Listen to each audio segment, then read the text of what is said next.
To set up a Paddle dashboard, start by signing up for a Paddle account if you don't have one already. Go to the Paddle website and click on the Sign Up button. Then fill out the registration form with your name, email address, and password. Once you have created your account, log in to the Paddle dashboard using your email address and password. After logging in, you will be taken to the Paddle dashboard homepage, where you can see an overview of your account activity. To set up your dashboard, click on the settings icon in the top right corner of the page.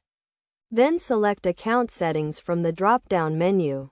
In the Account Settings section, you can add your business information, such as your company name, address, and tax ID number. Next, click on the Products tab to create a new product. Enter the product name, description, and pricing information. Then click on the Create Product button. You can also add a product image and customize the product page to match your brand. To connect a payment method, click on the Payments tab. Then select the payment method you want to use, such as credit card or PayPal. Follow the prompts to enter your payment information and authorize the payment method. In the Analytics section, you can view detailed reports on your sales, revenue, and customer activity. You can also track your conversion rates and customer retention to see how your business is performing. To customize your dashboard, click on the Integrations tab.